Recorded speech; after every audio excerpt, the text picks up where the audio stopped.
Alors là, erreur de débutante.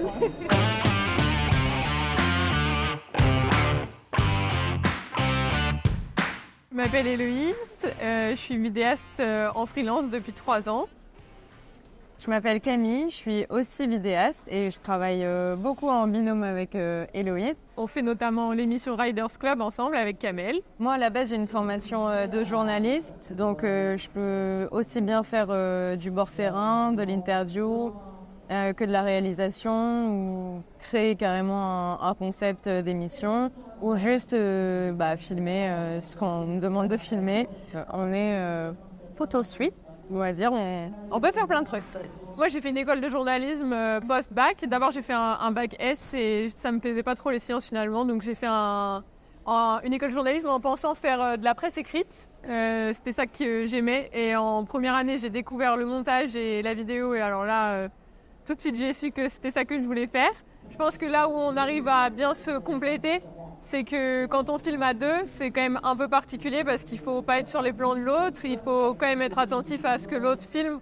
On va essayer de toujours avoir ce que l'autre n'a pas et pour avoir le maximum de choix après au montage. C'est vrai que moi, la première fois que j'ai travaillé avec Héloïse, ça a été un peu une révélation parce que ça faisait longtemps que je cherchais quelqu'un pour travailler avec moi. Et le premier tournage, je me souviens, c'était à Pompadour pour l'émission Ride to Tokyo. Et quand j'ai découvert les rushs, en fait, tout se complétait parfaitement. Vraiment, là où j'étais pas, elle était, où la valeur de plan était parfaite. Et je me suis dit, c'est bon, c'est tout. Et je pense aussi qu'on est complémentaires parce qu'on est différentes dans nos caractères. Moi, j'ai pas trop de patience. Héloïse est très patiente. Je suis pas très organisée. Héloïse est très organisée. Je dis toujours que c'est mon deuxième cerveau en tournage. J'oublie toujours une batterie, quelque chose. Elle est toujours là. Est-ce que tu as bien pris ta batterie? Est-ce que tu as bien rangé tes micros? Est-ce que tu as pris ta carte? Donc c'est un peu ma nounou aussi en toi. C'est génial, je pense pour nous qui en plus sommes cavalières, de pouvoir rencontrer des gens inspirants. Je trouve que c'est génial et surtout, ce qui est génial, c'est d'avoir, en tout cas c'est mon avis perso et je pense que tu le partages, de jamais avoir l'impression de vraiment travailler. Et nous, on ne va pas au bureau, quand on va en tournage, on va dans une écurie, on aime les chevaux, voilà, c'est magnifique. Je veux dire, c'est le meilleur travail qu'on puisse avoir, je trouve, c'est d'aller travailler sans avoir l'impression de travailler. Et en plus, on va jamais chez le même cavalier, donc on a vraiment la chance d'avoir une diversité. On n'a pas l'impression de faire tous les jours la même chose. Et ça, c'est vraiment un aspect que moi j'adore, d'aller toujours faire des choses différentes. Je suis d'accord. Si je pouvais donner un conseil pour réussir dans cette voie, c'est d'être déjà très débrouillard, d'être à l'heure, de se bouger, de pas compter ses heures, vraiment d'y aller, d'y aller à fond. Mais je pense que ce qui est vraiment important, c'est de connaître son matériel, de savoir aussi les limites que ça a, mais de réussir à optimiser les réglages. En fait, pour moi, il faut vraiment tellement bien connaître l'aspect technique qu'on le dépasse et que c'est vraiment qu'un instrument. Mais c'est vraiment important d'avoir cet instrument. Je pense qu'aujourd'hui, même sans études en particulier, on peut vraiment apprendre que ce soit les réglages, le montage, comment faire les choses bien.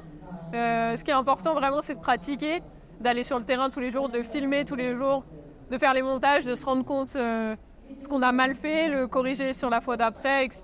Et je pense que pour moi, c'est vraiment ça qui est important au-delà de l'étude, c'est vraiment d'en faire, quoi. Je pense qu'en plus aujourd'hui, tout le monde, on l'a bien vu sur Instagram, YouTube, tout le monde est créateur de contenu sans avoir fait forcément d'études. Aujourd'hui, il y a plein de tutos pour apprendre. Les appareils filment super bien. Je pense qu'on peut tous, si on s'inspire, si on regarde beaucoup ce qui se fait, on peut réussir à créer du beau contenu sans forcément avoir fait des études qui ont un rapport avec la vidéo. Moi, ce que j'aime, c'est raconter une histoire, mais c'est aussi filmer les chevaux. C'est principalement ce que je filme au quotidien et je trouve que c'est quand même génial, quoi. C'est un animal qui est sublime.